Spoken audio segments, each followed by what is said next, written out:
Hey, it's Shannon, and I'm here today with two photo books that I've recently had printed by Blurb. And these are both photo books I got printed for 2024 projects. So the first one here is my Sentence a Day project. This is something I worked on for 2024, just a way to kind of put my photos and words together in an easy calendar way. This is an 8x10. And I have printed this one on premium matte paper. I really like premium matte paper for scrapbooking because I think we're mixing products, we're mixing photos, we're mixing words, and it's just a good kind of way to show all of those off. And Blurb prints really nicely in that paper as well. I try to stay away from printing anything too close to the edges with Blurb. Here's a look at the quality there. You can see how nice and crisp it is. But you'll see I've done some lines in this particular project. I usually try to kind of stay away from that, but it came out perfect. Like, it just is spaced really nicely. So I was very lucky with the way it turned out on this one. I've got this template in my shop if anyone wants to do something similar. It's called Sentence a Day, and I think I've got it in sizes for photo books and also like an 8.5 by 11 if you want to do it, you know, in the old school way and just put it into page protectors. I thought this was a really good way to show off just daily little snippets of life. Sometimes I was good in keeping a little record and writing something down for my Sentence a Day project in my phone. Other times I wasn't, but I think if you don't kind of get too far behind in these projects, you can wing it as you go, just, you know, having a look at your photos, I'd go through my calendar and see what's happening and that kind of thing. The price for this one was $65 Australian, including delivery, which was pretty good. That was on a sale. So I always try to go for the sale with Blurb. I think it's just better value, obviously. And you can see I've added my December pages as well. I always go back and forth. Do I do December when I'm already doing a December daily? Do I not? But it just feels so odd to me to ignore December in this standalone project. So that's that one complete. My second project is my Project Live 2024. We can already see an error here. I've written January to February 2024. Why did I do that? I don't know. Why do I do anything? Like, I've got this issue of not sticking the landing, and you can see the title is a bit crooked there. We'll get into that in a sec, but I saw the sale. I had not kept up with this one well, as in putting stuff into Blurb as I went. So that is a problem, but I'll put something of that. I wanted to show you here that they're both 8x10, but they're not. So when I go on to Blurb, there's an 8x10 portrait and an 8x10 landscape.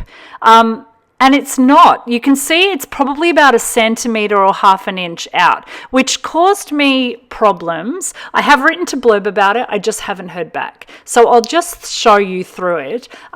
You can see the little skinny line there, the little border, was meant to be sort of the same as that top border. So the whole border around this, and this is also available in my shop as a template, but the whole border was meant to be the same, and you can see where it's cut off. And that's because it's not actually 10x8. So let's just have a look through the project anyway, and then we can talk about it. So this one I've just done as a project lifestyle kind of book. I thought the other project I showed was using really tiny photos and I thought, oh, well, let's have a place for bigger photos and a few more words and that kind of thing. So what I've done there is done sort of like a currently card, like Kristen does for the Awesome Ladies. I've done little notes about things. So this one is a chance to show more photographs. So if we've sort of traveling or we're having a big weekend away or something, it's a better way to kind of spread the photos out and show the photos rather than that little Sentence a Day thing, which is not designed like that. Having said that, I think having two projects on the go like this, 2 yearly projects, it's a bit much. Like, it's a lot to keep up with, and it seems great. I would say week 1 through to week 8, I'm really great on these projects, but beyond that it starts to get a bit of a chore. And also you're kind of doubling up on some things.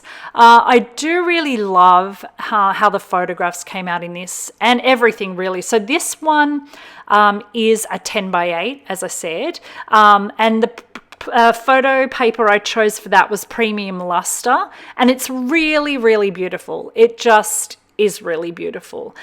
This one cost me $77 Australian all up, also on sale, and including delivery as well.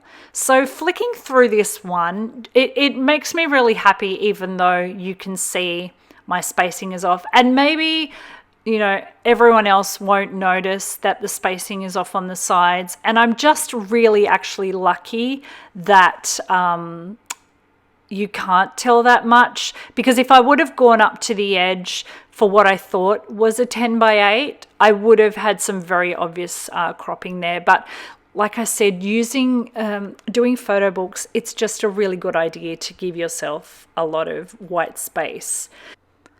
So yeah, on this sizing issue, I want to say up front that I'm happy with this. I'm not going to reprint it. It's perfectly fine. It's not perfectly perfect, but it's perfectly fine. I'm just lucky that it's a design that didn't get affected by cutting it off. You can see my title's a bit crooked there because of it as well. A lot of this is on me, because I usually try to build my blurb books in the Blurb software as I go. I make my pages in Photoshop, I save them as JPEG, and I can build the book as you go, so that way when a sale comes, you're ready to go. And with this one, I had sat on it and sat on it. I missed a sale, I missed another sale. I sat on it for so long. I was really just, when I saw the sale, I'm like, doing it now. But I should have been building, if I would have put my pages in as I made them into the software, I would have seen this issue, I would have had the chance to correct it, and I wouldn't have had a whole year's worth of pages where it's kind of too late to do anything about it. So that's a tip from me to you. Also, a good tip is to put the right date on your projects. It's kind of important, but there you go. So I love scrapbooking this way. I love making books over albums because they just take up a lot less space. There's this feeling of longevity about them too, like, hey, Mom, I'm published, look at me. You know, it's like, it's a real book. It's something you can hand around to people to look at, and they kind of understand it more instinctively than handing them a big binder of page protectors and things like that. Cost-wise too, like if you figure in printing, paper, page protectors, albums, it all kind of comes out in the wash, in my opinion anyway. So errors aside, we'll see what Blurb has to say. And like I said, I take a lot of responsibility for this, but I love how these came out. Thank you for letting me share these with you, and I'll be back here again soon.